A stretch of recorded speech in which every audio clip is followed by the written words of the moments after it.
Olá, eu sou Jorge Renato Braga, professor de Geografia do Colégio Senhora Aparecida, e hoje estou aqui para fazer a correção do estudo dirigido da turma 601, sexto ano, né?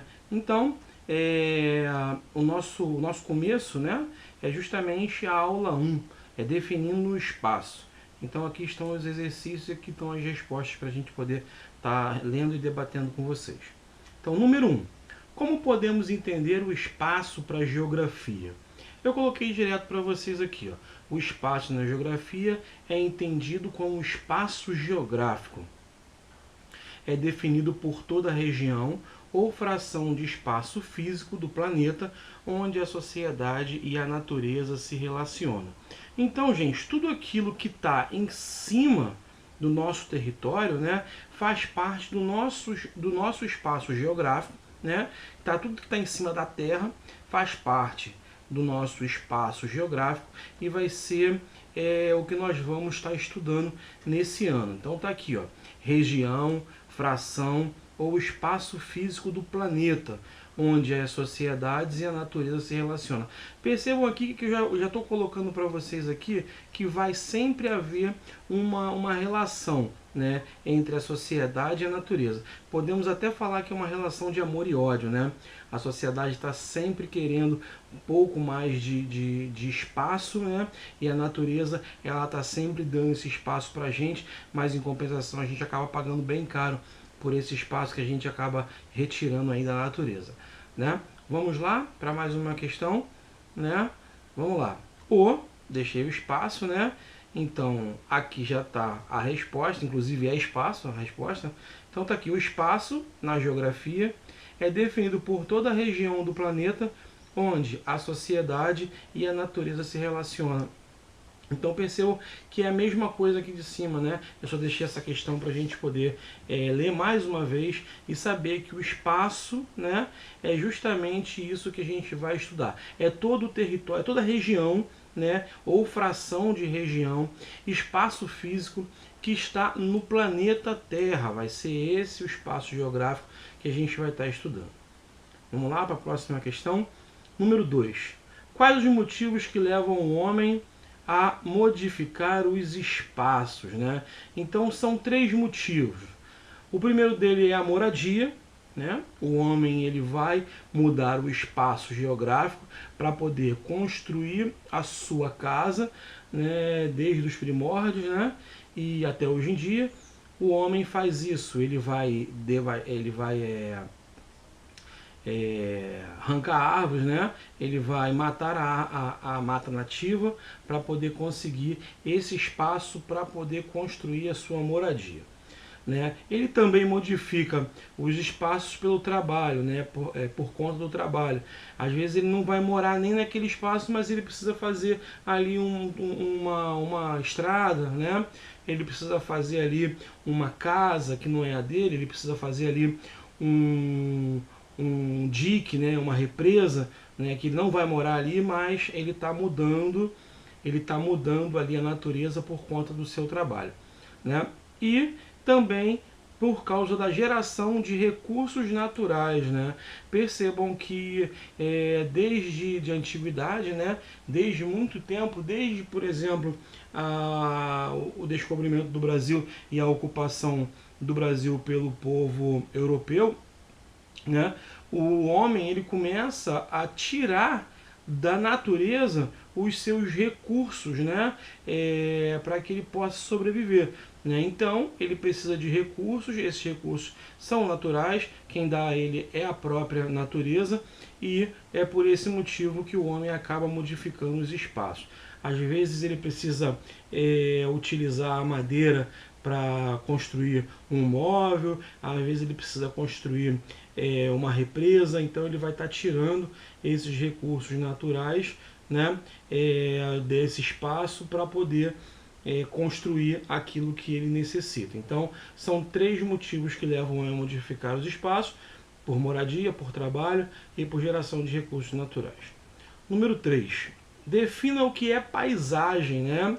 Gente, paisagem é aquilo que está dentro do seu campo de visão, né? Então tá aqui, ó, a paisagem é o conjunto de componentes naturais ou não, né, pode ser natural ou não, né, de um espaço externo, ou seja, você não está dentro de um prédio, você está na natureza, né? E você pode estar na rua, você pode estar na natureza, no campo, e tudo aquilo que tiver dentro do seu olhar, que você conseguir ver, é a paisagem, né? Então, tudo aquilo que está dentro do seu campo de visão, e você consegue definir o que é pelo olhar, nós chamamos de paisagem. Repetindo aqui, a paisagem é um conjunto de componentes, naturais ou não, de espaço externo, que pode ser apreendido pelo olhar. Bem, gente, a segunda questão, a número 4 aqui, nós temos duas figuras, né? Duas figuras aqui que são figuras de paisagem, externamente, né? São fotografias que foram tiradas de uma área externa, né? E nós pedimos aqui a definição.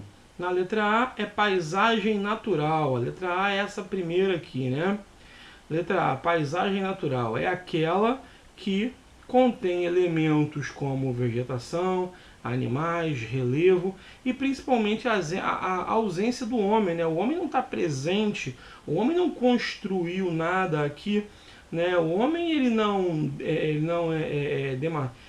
matou aqui, né? Ele não devastou essa localidade para poder construir nada, diferente desse outro cenário do lado aqui, né, que é a paisagem humanizada, que está aqui, ó, é aquela que contém elementos como asfalto, está aqui embaixo aqui o asfalto, ó, automóveis, tem um automóvel aqui no cantinho, se eu não me engano, né,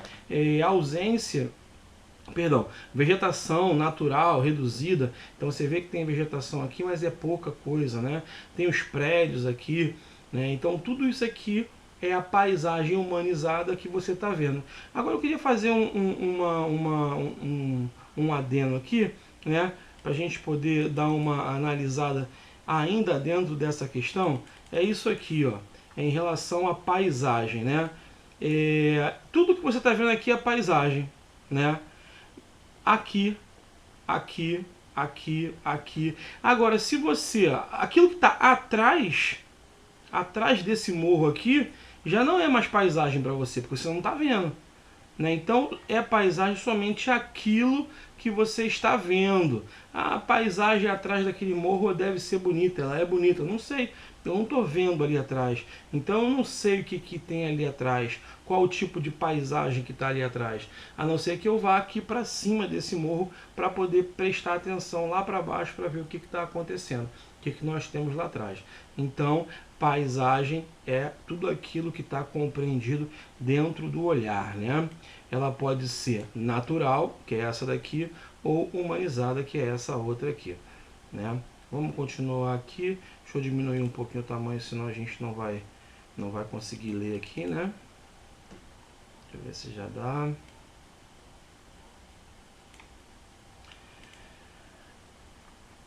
Vamos lá então para mais uma agora, né? Número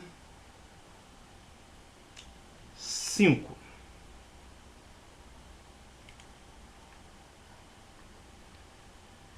Analise o texto e marque a resposta correta. Vamos lá ver o texto então. Vemos a natureza através do relevo das rochas, os climas, a vegetação, os rios e etc. A natureza que analisamos é a experiência sensível, a que nós observamos, né? Então a natureza que analisamos é a experiência sensível, é aquela que observamos. Gente, e a gente está falando de quê? Né? Se a gente consegue ver aquilo que a gente está falando, né? Essa natureza é muito bonita, eu estou vendo aqui. Então, né? Nós podemos chamar esse espaço que está sendo visto, compreendido pelo olhar, de paisagem, né? Então está marcado aqui, ó, a paisagem é aquilo que a gente vê. Então, já que no nosso texto está falando, né, que a gente consegue ver, né, analisar, né, aqui, ó, a natureza que analisamos é da experiência, sensível é aquela que observamos. Então, a melhor questão aqui, né? O trecho acima pode-se concluir acertadamente que a categoria da geografia que mais se aproxima do pensamento do autor é a paisagem, né? Número 6. Em relação aos agentes modificadores da paisagem, marque a opção que indica aquele que é o maior causador dessas alterações. Alterações na paisagem, né? É o homem, gente. O homem é aquele é o que mais modifica uma paisagem, né? O tempo também vai modificar, né? A chuva, o relevo, né? A chuva, o vento, tudo isso aqui vai modificar a nossa paisagem, vai modificar o nosso relevo, né? Então mas o homem vai ser o maior causador dessa modificação. Número 7. Observe as imagens abaixo e responda. Você dando uma olhada na figura aqui, né? Você vai ver aqui um bonde, né? Construções aqui antigas, um monte de fio espalhado aqui pelo alto aqui, né? Pessoas aqui com roupas que não são roupas comuns para o dia de hoje, né? Então você tem essa primeira imagem e agora essa segunda imagem, né? Tem construções mais modernas, né? Um trem que na verdade aqui, se eu não me engano, deve ser o VLT, né? E você não está vendo fio nenhum por aqui, né? Não está vendo fio, não está vendo nada. Então você já chega à conclusão de que aqui é uma imagem mais antiga e essa é uma imagem mais moderna. Mas vamos ver o que está pedindo a questão. As mudanças do espaço na cidade acima podem ser averiguadas a partir de quê? Né?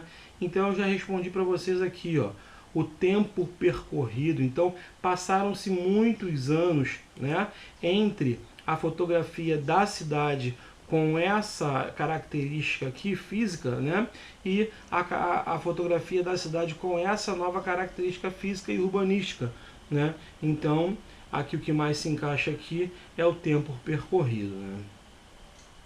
Vamos para a próxima questão, né? Em relação aos agentes transformadores da paisagem, marque a opção que indique aquele que é o maior causador das alterações, né? Eu acabei repetindo a questão de cima aqui, né? Me perdoem aí, mas somente para a gente poder fazer aqui um pouco mais de fixação da matéria. O agente transformador que mais mexe na paisagem é o homem. Já vimos lá e vimos de novo aqui, né? Observe a paisagem e descreva qual tipo de paisagem é representada. Cite também 2 elementos vistos nessa paisagem, né? Então essa paisagem é uma paisagem humanizada, né? Você vai perceber que você tem, né, justamente, ele vai pedir o que é visto nela. Você está vendo prédio aqui, né, construído pelo homem, a ponte, né? Você acaba vendo também aqui um lago, que a gente não sabe se é artificial ou se é um lago, natural, né? E você vai ver aqui em cima aqui um pedacinho de prédio, né? Uma antena aqui, você consegue ver o reflexo dela aqui. Então essa imagem aqui é uma imagem humanizada. Próxima questão. Qual a ciência que se dedica ao estudo e organização do espaço, né? Então tem aqui as opções, né? E a melhor opção que se encaixa aqui é a geografia, né? Então é ela que estuda a organização do espaço, a geografia. Vamos para a próxima aula aqui, a evolução das técnicas de trabalho, né? Então a primeira pergunta aqui, que é a 11, ele faz para a gente, ó, no princípio as técnicas utilizadas pelos homens eram rudimentares e arcaicas. Essas técnicas eram voltadas para a subsistência, como a caça e a agricultura. Como eram feitos os objetos neste período? Eu aproveitei e coloquei para vocês aqui uma figura, só para a gente poder dar uma visualizada melhor, né? E chegar à conclusão que eles eram feitos de ossos, madeiras e pedras, né? Pedra, ossos de animais e madeiras eram instrumentos que eram fabricados de madeira rudimentar, né? Eles usavam aquilo que eles tinham à mão, e o que mais tinha à mão era a madeira, a pedra e os próprios ossos de alguns animais para fazer aí objetos para que eles pudessem subsistir, né? Caçar, fazer agricultura, se defender e outras coisas mais. Vamos lá, número 12. Em relação à evolução das técnicas de confecção de produtos, produção de produtos, né? Como era denominada a técnica de confecção dos produtos antes do auxílio das máquinas, né? E quando você não tinha máquina, você fazia na mão, né? E o nome dessa técnica, né? Desse emprego, né? Dessa técnica é artesanato. Né? Botei para vocês aqui, então, o artesanato é que era utilizada antes do auxílio das máquinas, né? Depois passa a ser maquinofatura. Próxima questão, número 13. Como é denominado o desemprego gerado pela entrada de máquinas na linha de produção, onde esta substitui o trabalho do homem? Tá aqui, desemprego estrutural, é o nome que nós damos aqui a esse tipo de desemprego que é causado aí com a entrada das máquinas na linha de produção. Próxima questão, número 14. As evoluções tecnológicas aplicadas no campo e nas indústrias levam ao aumento da procura de trabalho em qual setor da produção? Aí eu botei aqui para vocês aqui terciário, né? Mas por que seria o setor terciário, né? Então vamos lá, vamos entender aqui, ó. Primeira coisa, ele fala pra gente que a evolução ela é utilizada no campo é setor primário, né? E nas indústrias. Indústria é setor secundário, né? Levam ao aumento da procura de trabalho em qual setor da produção? No setor que sobra, né? É o setor terciário. Lembrando que o setor terciário é o setor de trabalho, de bens e serviços, né? Você vê aqui que tem um monte de gente aqui que não trabalha nem no campo nem na indústria. Eles prestam serviço para alguém, né? Você tem aqui na mão aqui um martelo, que pode ser aí um pedreiro. Você tem aqui na mão um esquadro, que pode ser aí um desenhista, né? Aqui uma parafusadeira, pode ser aí um montador de móveis, né? E também o comércio, que também é do setor terciário. Aquilo que é produzido no campo e aquilo que é produzido na indústria, ele vai ser vendido justamente no setor terciário, que é o de comércio, né? Que é o de bens e serviços que é prestado por pessoas. Então, quando você aumenta a quantidade de produtos no campo, né, e aumenta a quantidade de produtos industrializados, automaticamente vai ter um aumento da procura de trabalho lá no setor terciário da produção, né? Vamos para a próxima questão aqui, né? O homem passa a estudar os elementos naturais e aprimoram as suas técnicas. Logo, a produção passa a ser padronizada. Qual o resultado dessa padronização, né? Qual o resultado disso? Exemplifique, né? Aí eu botei para vocês aqui, ó, a padronização da produção acelera o processo produtivo. Então, se você não tem uma produção padronizada, a produção ela é lenta. Né? Ela é lenta, principalmente porque uma pessoa só ela é responsável por todo o processo produtivo, desde a obtenção da matéria-prima até a venda do produto. Quando você tem uma padronização, cada pessoa fazendo um pedacinho do produto, então você vai ter o aumento da produção. Né? Então eu botei aqui, ó, a padronização da produção acelera o processo produtivo, ou seja, produz-se mais. Né? Um exemplo disso são as técnicas agrícolas. Enquanto ela era feita manualmente, a produção era reduzida e lenta. Porém, com a aplicação da ciência, a produção vai ganhar mais velocidade, vai se produzir mais e com certeza com uma melhor qualidade. Né? Então, manualmente ela é uma produção lenta. Quando você padroniza, ela fica mais rápida, né? E um exemplo prático disso é justamente na agricultura, né? Se você utiliza máquinas para poder auxiliar no processo de plantio, né? Depois no processo de colheita, tudo isso daí aumenta a velocidade da produção. 16. Houve grande impacto nos espaços das cidades. Como a produção manufatureira dependia de grande efetivo populacional, as cidades cresceram, formando centros industriais. Novas áreas naturais foram devastadas.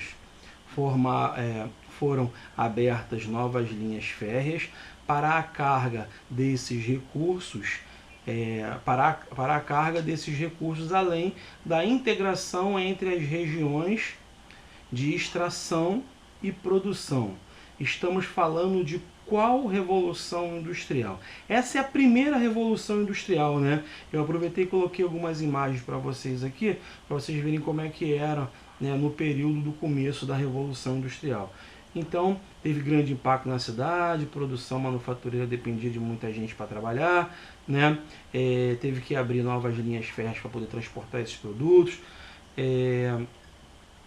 Entre a região, quando o produto estivesse pronto também ia ter que fazer aí a carga, né, o transporte dessa produção até os centros comerciais, e isso é característica da primeira revolução. Vamos para mais uma aqui, né? Como o meio técnico científico informacional influenciou no aumento do setor do serviço terciário, né? Bem, gente, esse aumento no serviço do setor terciário está diretamente ligado ao desenvolvimento da robótica, né? Então, com as técnicas, né, científico e informacional, e principalmente o aparecimento da robótica, muita gente que trabalhava na linha de produção acaba perdendo o emprego, né? Porque a robótica produz mais rápido, né? Então, na linha de produção vão ser criados novos postos de trabalho, alguns postos de trabalho vão ser extintos, né? E aí esses trabalhadores que trabalhavam nesse setor, né, trabalhava lá na indústria, né, trabalhava no setor secundário, ele acaba tendo que migrar para trabalhar no comércio, né? No comércio e nos demais setores de serviço, que é justamente o setor terciário. Trabalhar no comércio e no setor de serviço é justamente isso aqui, ó. É esse setor aqui, é o setor terciário. Vou marcar para vocês aqui, ó, né? E vou fazer aqui, ó, setor terciário aqui, ó. Setor terciário é trabalhar no comércio e demais setores de serviço. Então o cara sai da robótica, o cara sai da indústria, perde o emprego para a robótica, perde o emprego para o robô, né? E ele vai ter que trabalhar no comércio ou na prestação de serviço.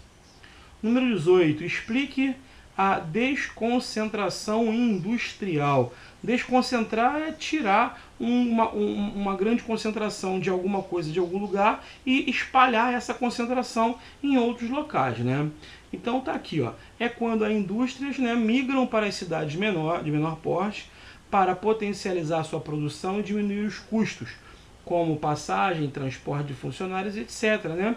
Então ela sai daquele centro industrial, né, e vai para uma outra cidade menor, né, uma cidade que necessita de mão de obra, né, necessita de serviços, necessita de emprego, né? E aí essas pessoas dessa cidade vão trabalhar nessa nova indústria, e aí o patrão ele vai pagar menos dinheiro com o transporte de passageiros, de funcionários, né? E isso vai causar aí, de certa forma, um aumento aí nos lucros dessa produção. Número 19, quais os dois principais pontos da terceira revolução industrial, né? Como a gente já viu aqui em cima, né? Aqui em cima aqui, o problema da perca de emprego da robótica, né? A perca de emprego das pessoas para a robótica, isso vai ser bem característico aqui nesse período da terceira revolução industrial, né? Então a gente tem como resposta aqui a substituição da força de trabalho manual por máquinas, né? E a mundialização das informações. A informação ela vai se locomover de uma maneira muito mais rápida, né? E por último nós temos aqui, né, na economia globalizada, atende a maior fluidez e o volume na transição de imagens, som e dados. Olha só, imagem, som e dados, faz muito isso com o quê? Com o celular, né? Estamos falando de que tipo de transporte, né? É o transporte aéreo? É o transporte de massa? É a telefonia fixa? É a telefonia móvel? É a inforvia? Então é essa aqui, ó, Inforvia, informação a via da informação, né? Onde você vai ter uma grande quantidade de imagens, sons e dados sendo emitidos, sendo compartilhados, né? E aí, com certeza, essa Inforvia, ela pode até usar a telefonia móvel, sim, ela pode, né? Porque existem alguns elementos, né, alguns telefones que conseguem ter acesso à internet e façam isso. Mas você tem aí muitas máquinas, muitos notebooks, grandes computadores que também fazem isso, né? E quanto mais importante for esse dado, com certeza ele vai precisar de uma segurança maior e não vai ser de qualquer telefonia móvel que você vai fazer isso. E a gente chama esse meio de transporte de Infovia, né? Aqui de info de informática, né? De internet, e info de informática, de internet, né? E via, que é o local por onde é enviado esses dados, né? Essas imagens, esses sons. Então, gente, muito obrigado pela atenção de vocês. Lembrando aí que é sempre importante que vocês façam primeiro o exercício e só depois venham aqui na correção, para evitar aí que a nossa cadeia educacional ela seja quebrada, né? Então, parabéns para vocês aí que chegaram até o final, e depois a gente vai para mais um vídeo, né? Fiquem com Deus aí, tchau, tchau.